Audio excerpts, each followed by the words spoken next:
Chapter 1: A Childhood Devoted to the Sea.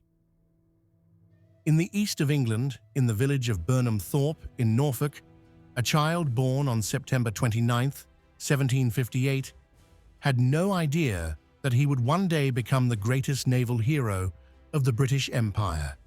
His name was Horatio Nelson. He was one of those who felt the call of the sea deep in their hearts. Horatio Nelson was the sixth of 11 children. His father, Edmund Nelson, was an Anglican clergyman, while his mother, Catherine Suckling, came from a noble family and had a strong character. Though the family was not wealthy, their connections would later open doors to Nelson's future career. He lost his mother at the age of 9. This event left deep marks on his emotional world. After her death, Nelson became more introverted and learned to be content with his own company. But there was always a spark within him, a longing for adventure and honor. He was frail and often ill, but the determination in Horatio's heart had already conquered his physical weakness. He was no ordinary child. The sea was calling him. In 1771, at the age of 12, he joined the Royal Navy with the help of his uncle, Captain Maurice Suckling. At the time, a life at sea was both a path of salvation for poor families and a profession intertwined with death. Nelson's family accepted this path for him, partly out of necessity. Young boys aboard ships started by scrubbing decks, carrying ropes, and learning the language of the wind. Nelson began no differently, but he quickly stood out. He was intelligent, brave, and born with a natural sense of leadership. On his early missions, Nelson crossed the Atlantic and joined an expedition to the Arctic. He faced the threat of freezing and battled illnesses, but never gave up. Despite his youth, his resilience in the face of adversity increased his superiors' trust in him. Once, in the icy Arctic seas, he volunteered to leave a stranded ship to bring help. That was Horatio Nelson. Still a boy, but already a leader, standing out among grown men with his courage. These early years shaped Nelson's character. Discipline, loyalty, courage, and devotion to duty. These would be the guiding values of his life. He had yet to see battle, but the fire of a commander already burned in his heart. And soon, that fire would light up the horizon of all Europe. Chapter 2: The Birth of an Admiral. The sea has a difficult language. Storms, hunger, disease, and enemies fill that blue abyss, and surviving it is the work of the chosen few. Horatio Nelson learned this language at a young age. He was no longer just a sailor. He was a leader of the future. The late 1770s were turbulent years for the Royal Navy. The American War of Independence had begun. Nelson actively served in this war. With increasing responsibility, he rose quickly. In 1779, at just 21 years old, he was promoted to the rank of captain. At the time, this was an extraordinary achievement, especially for someone from a modest background like Nelson. It meant climbing through the system itself. Being brave in battle is a virtue. Being able to command is an entirely different ability. Nelson possessed both. In addition to his naval skills, he had another rare quality: charisma. During this period, Nelson served in the Caribbean and the West Indies. He fought both the French and the Spanish, as well as pirates. In every mission, he further proved himself. But these years were not just filled with military victories. They also brought personal wounds.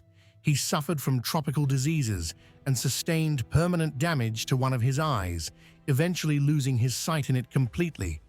He was blind, but what people spoke of was not his lost vision. It was his unshakable spirit. Nothing seemed capable of stopping him. By 1793, Europe was ablaze once more. After the French Revolution, war had broken out again, and Nelson was sent to the Mediterranean. There, he became one of the British Navy's most effective commanders. During his missions in the Mediterranean, he achieved his first major military successes, the Siege of Toulon and the Corsica campaign. But once again, the cost was high. He lost his right arm. Even then, he said, "Thank God it was no worse." Nelson was losing parts of his body, but his will only grew stronger. Amid these wars, Nelson's personal life was also stormy. He married Frances Nisbet in 1787, but the marriage left little mark on his life. The real whirlwind came later, Emma Hamilton. Emma was the wife of Sir William Hamilton, the British ambassador to Naples, and one of the most prominent women of the era. Meeting Nelson was a fateful turning point. They fell in love. Though their affair was seen as a scandal in England, Nelson, beloved by the public, faced little backlash. Nelson was not just a warrior, he was a passionate man. His love for duty and the fire in his heart both kept him going.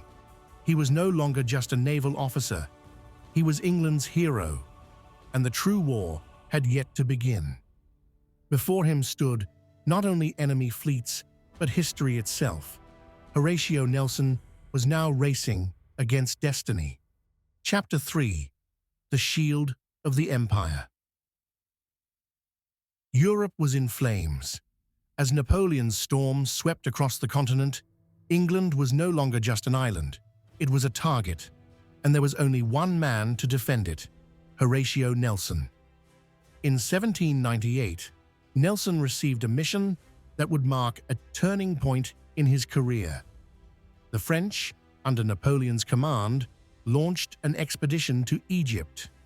Their aim was to seize the route to India and weaken Britain. Nelson was tasked with stopping them. When he reached the Nile, it was night. The British fleet moved silently and found the French navy pinned against the shore.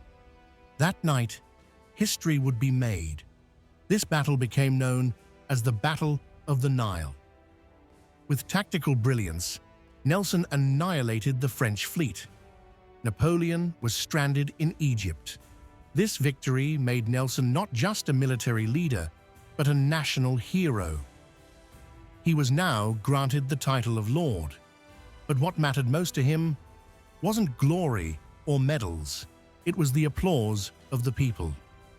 The true storm, however, would erupt in 1805. Napoleon was preparing to invade Britain. The combined French and Spanish fleets planned to cross the Channel and strike. Once again, the last line of defense was Nelson. England was entrusted to Nelson, and he was preparing a finale worthy of his name. Date: October 21st, 1805. Location: Cape Trafalgar, off the coast of Spain. Nelson split his fleet in two and charged straight into the enemy. This bold tactic was revolutionary in naval warfare. This was not just a battle, it was a chess move, and the final piece was in Nelson's hand. The Battle of Trafalgar ended in a decisive British victory. The Franco-Spanish alliance was shattered. Britain would never again face a rival at sea. But the victory came at a price. In the heat of battle, a French sniper shot Nelson. The bullet entered through his shoulder and struck his spine. He suffered for hours, but refused to die until he heard that the battle had been won. His final words were not to a lover, but to a nation: "Thank God, I have done my duty." His body was laid to rest in the ground, but his name was given to the waves. Horatio Nelson would live on forever as the shield of the empire. Chapter 4: The Journey to Immortality. Nelson's body returned home, aboard the very ship on which he won his final battle, the HMS Victory. But he was no longer a soldier, he was a legend. London fell into a state of mourning, unlike any in its history. Nelson's funeral was fit for a king. St. Paul's Cathedral, welcomed him into eternal rest. Thousands took to the streets, some cried, others sang. Nelson was no longer a man, he was the spirit of a nation. But Nelson's legacy could never be contained within a tombstone. His name became a compass in naval history. His strategies are still taught in military academies today. His courage continues to inspire the Royal Navy. After Nelson, no enemy dared approach Britain's shores. He was a poem written in the language of the sea, stern, noble, and eternal. At the heart of London, the towering column in Trafalgar Square carries Nelson's memory skyward. Every year, thousands gather there in his honor. To them, Nelson is not just a hero of the past, he is an identity. History is sometimes written with a sword, sometimes with courage, but very few engrave their name into both war and peace. Horatio Nelson is one of those rare few. He walks the path of the immortal. I am ready to give my life for my country. If this sacrifice lights the future, then I am blessed indeed.